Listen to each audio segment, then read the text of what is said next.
अस्सलाम वालेकुम दोस्तों, कैसे हैं आप सब फ्रेंड्स। आज की यह वीडियो बहुत ही इंपॉर्टेंट होने वाली है हमारे उन भाइयों के लिए जो लोग अपने फैमिली को 1 ईयर के मल्टीपल एंट्री के विजिट वीज़ा पर या परमानेंट वीज़ा पर सऊदी अरबिया में बुलाना चाहते हैं, लेकिन डॉक्यूमेंट अटेस्टेशन या अपोस्टाइल को लेकर के कंफ्यूज हैं कि क्या हम अपने मैरिज सर्टिफिकेट का अपोस्टाइल कराएं या अटेस्टेशन कराएं, या हमारे वो भाई जिनके पास गवर्नमेंटेड मैरिज सर्टिफिकेट नहीं है, उनके पास निकाहनामा है या किसी भी तरीके का डॉक्यूमेंट नहीं है, ना तो निकाहनामा है ना तो गवर्नमेंटेड मैरिज सर्टिफिकेट है, तो वो हमारे भाई क्या करेंगे जिससे कि उनका भी फैमिली वीज़ा आसानी से स्टम्प हो जाए और उनकी फैमिली सऊदी अरब पहुंच जाए।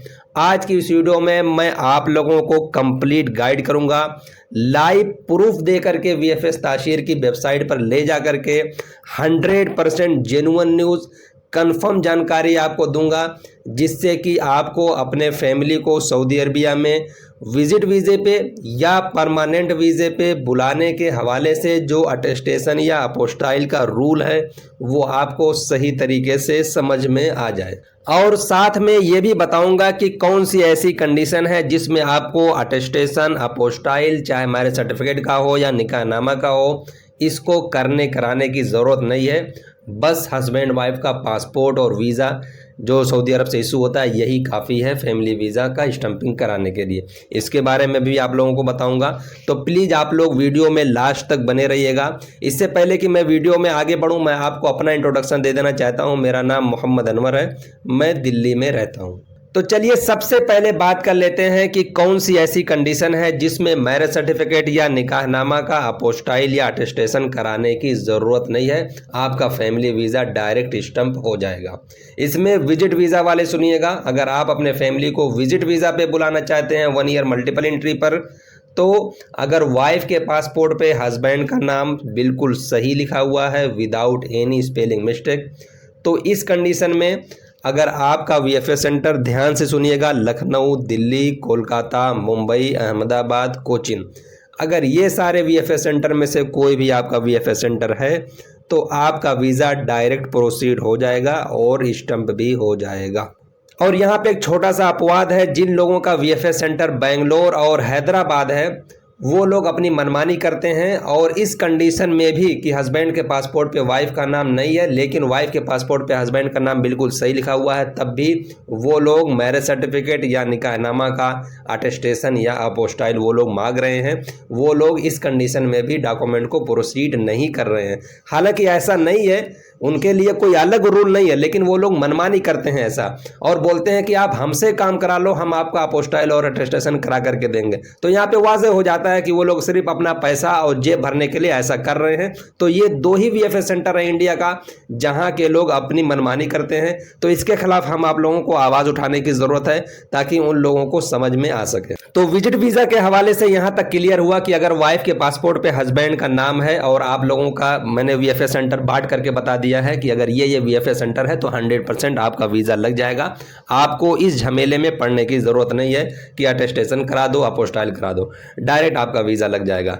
फैमिली वीज़ा से रिलेटेड किसी भी तरीके की आपको अप्लाई से लेकर के स्टम्पिंग तक की, हद तक कि अगर आपको किसी भी तरीके की डॉक्यूमेंट की अटेस्टेशन अपोस्टाइल कराने की ज़रूरत भी पड़ती है तो इससे रिलेटेड हमारी कंप्लीट सर्विस है। स्क्रीन पर आपको नंबर दिख रहा है, आप बेझिझक आकर के संपर्क करके अपना काम करा सकते हैं। आप इंडिया में किसी भी कोने से हो, कहीं से भी हो, डजंट मैटर, आपको जस्ट अपना डॉक्यूमेंट जो है वो कोरियर कर देना है हमारे बताए हुए एड्रेस पे। जब आपका हम काम कंप्लीट कर देंगे, आपको व्हाट्सएप पे फ़ोटो भेज देंगे कि आपका काम डन हो चुका है, उसके बाद आप पेमेंट कर दीजिए और अपना रिटर्न एड्रेस दे दीजिए। हम आपको आपके घर पे आपका डॉक्यूमेंट आफ्टर अटेस्टेशन या अपोस्टाइल आपके घर पे कोरियर कर देंगे। अब चलिए बात कर लेते हैं, जो लोग अपने फैमिली को परमानेंट वीज़े पे बुलाना चाहते हैं, उनके वाइफ के पासपोर्ट पे हस्बैंड का नाम है बट हस्बैंड के पासपोर्ट पे वाइफ का नेम नहीं है, तो इस कंडीशन में आप लोग बेहतर होगा कि अपने मैरिज सर्टिफिकेट का अपोस्टाइल करवा लें या अटेस्टेशन करवा लें, या अगर आपके पास निकाहनामा है तो आप मुंबई में जो सऊदी एम्बेसी है वहाँ से अटेस्टेशन करवा लें।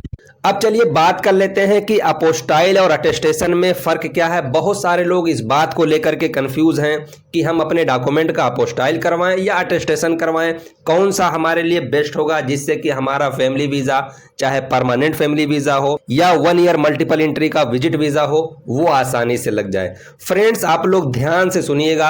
अगर आपका वीएफएस सेंटर लखनऊ, दिल्ली या कोलकाता मीन्स न्यू दिल्ली की जो सऊदी एम्बेसी है उसके अंडर में अगर आपका आता है, यानी आपका अगर सबमिशन दिल्ली एम्बेसी के थ्रू है, तो दिल्ली एम्बेसी अटेस्टेशन नहीं करती है, वहाँ से सिर्फ अपोस्टाइल होता है। और अपोस्टाइल उसी डॉक्यूमेंट का होता है जो गवर्नमेंट से इशू होता है, जैसे गवर्नमेंटेड मैरिज सर्टिफिकेट हुआ। अगर आपका गवर्नमेंटेड मैरिज सर्टिफिकेट नहीं है, निकाहनामा टाइप पेपर है, तो इसका अपोस्टाइल नहीं होगा, इसका अटेस्टेशन होता है। और अटेस्टेशन दिल्ली में जो सऊदी एम्बेसी है वो नहीं करती है। अब इस बात को लेकर के लोग कंफ्यूज हैं कि हमारा वीएफएस सेंटर, हमारा सबमिशन तो दिल्ली से है, हम लखनऊ से स्टंपिंग कराएंगे या दिल्ली से कराएंगे या कोलकाता से कराएंगे। तो अगर हम अपना निकाहनामा मुंबई में जो सऊदी एम्बेसी है वहाँ से अटेस्टेशन करा लेते हैं, तो क्या फैमिली वीज़ा लग जाएगा या नहीं लग जाएगा?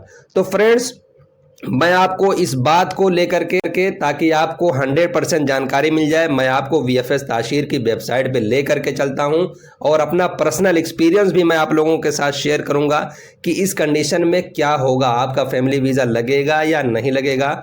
अगर आपके पास गवर्नमेंटेड मैरिज सर्टिफिकेट नहीं है, तो ओनली निकाहनामा है और आपका सबमिशन दिल्ली साइड से है, तो क्या होगा?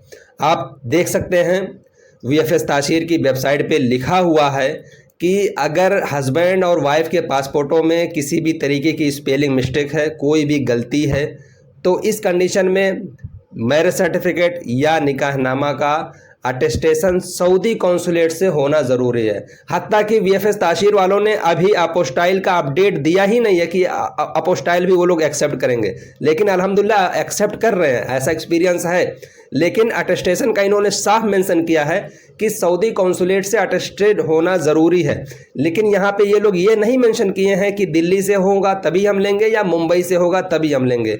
और इस बात को लेकर के मैं आपको यकीन दहानी दिला देना चाहता हूँ कि जो मेरा एक्सपीरियंस है, मैंने अपने कैंडिडेट का, जिनका वीएफएस सेंटर लखनऊ भी था, दिल्ली था, कोलकाता था, और वाइफ के पासपोर्ट पे हस्बैंड के नेम की स्पेलिंग मिस्टेक थी, हत्ता कि हस्बैंड और वाइफ के पासपोर्ट पे नाम ही नहीं था, फिर भी उनका जो निकाहनामा था, नॉर्मल निकाहनामा जो कि मस्जिद मदरसे से इशू हुआ होता है, मैंने मुंबई में जो सऊदी एम्बेसी है वहाँ से अटेस्टेशन करवा करके दिया और अल्हम्दुलिल्लाह उनका फैमिली वीज़ा लग गया। और ये बात की भी सच्चाई है कि आज से 2-2.5 महीना पहले वीएफएस ताशीर की वेबसाइट पे भी ये साफ लिखा हुआ था कि अगर आपके पासपोर्ट पे, यानी हस्बैंड वाइफ के पासपोर्ट पे अगर किसी भी तरीके की मिस्टेक है, तो अगर आपका सबमिशन दिल्ली सबमिशन है, तो आपका अटेस्टेशन दिल्ली एम्बेसी से होना ज़रूरी है, ऐसा लिखा हुआ था। लेकिन उस टाइम भी वो लोग एक्सेप्ट कर रहे थे, मुंबई वाला भी एक्सेप्ट कर रहे थे, लेकिन उन्होंने साफ लिख रखा था कि document should be attested from Saudi consulate of new Delhi. लेकिन इस टाइम में इन्होंने हटा दिया है, मीन्स साफ हो गया है कि चाहे आपका अटेस्टेशन मुंबई से हो तब भी एक्सेप्ट करेंगे, अगर दिल्ली से हुआ है तो एक्सेप्ट करना ही करना है। तो आप लोगों को होप करता हूं कि ये कन्फ्यूज़न दूर हो गया होगा कि अगर आप अपने फैमिली को विजिट वीज़ा पे बुलाना चाहते हैं और आपके पास गवर्नमेंटेड मैरिज सर्टिफिकेट नहीं है, ओनली निकाहनामा है, तो आप अगर मुंबई में जो सऊदी एम्बेसी है वहाँ से अटेस्टेशन करा लेते हैं तो 100% आपका फैमिली वीज़ा लग जाएगा। अगर किसी को भी इससे रिलेटेड सर्विस चाहिए तो आप व्हाट्सएप पे कांटेक्ट कर सकते हैं। हाँ, एक चीज़ और है, जिनका परमानेंट फैमिली वीज़ा है उनके लिए भी सेम कंडीशन अप्लाई होती है। अगर आपके पास गवर्नमेंटेड मैरिज सर्टिफिकेट है तो आप अपोस्टाइल करा लें, अगर आपका दिल्ली सबमिशन है। अगर आपका मुंबई सबमिशन है तो सीधी सीधी बात है, अटेस्टेशन करवाएं। मुंबई में जो सऊदी एम्बेसी है वो तो अटेस्टेशन कर ही रही है, लेकिन अगर आपका सबमिशन लखनऊ, दिल्ली या कोलकाता है, तो इस कंडीशन में अगर आपके पास निकाहनामा है और परमानेंट फैमिली वीज़ा पे बुलाना चाह रहे हैं, तब भी आप मुंबई में जो कॉन्सुलेट है सऊदी एम्बेसी का, वहाँ से आप अटेस्टेशन करा लेते हैं तो इंशाल्लाह आपका फैमिली वीज़ा तब भी लग जाएगा, किसी भी तरीके की कोई प्रॉब्लम नहीं होगी। तो होप करता हूँ कि फैमिली वीज़ा के स्टंपिंग से रिलेटेड जो डॉक्यूमेंट अटेस्टेशन का आप लोगों के मन में कन्फ्यूज़न था कि अपोस्टाइल कराएँ या अटेस्टेशन कराएँ, अटेस्टेशन एक्सेप्ट होगा या अपोस्टाइल एक्सेप्ट होगा, कौन सा बेस्ट है। होप करता हूं कि आप लोगों के क्वेश्चन का आंसर मैं दे दिया हूँगा। लेकिन अगर इसके बाद भी अगर आपके मन में किसी भी तरीके का कन्फ्यूज़न है तो कमेंट बॉक्स खुला हुआ है, आप कमेंट कीजिएगा, मैं आपको पर्सनली कमेंट बॉक्स में रिप्लाई करूँगा। व्हाट्सएप का जो नंबर है ये सर्विस प्रोवाइड करने के लिए है, वहाँ पे क्वेश्चन आंसर का सेशन नहीं है, इसके लिए सॉरी। आप लोग कमेंट करके पूछिएगा, मैं इंशाल्लाह आपको पर्सनली जवाब देने की कोशिश करूँगा। तो आज की इस वीडियो में इतना ही, इंशाल्लाह फिर मिलते हैं एक नई वीडियो में नए अपडेट के साथ। तब तक के लिए अपना ख्याल रखें। शुक्रिया, जज़ाकल्लाह खैर।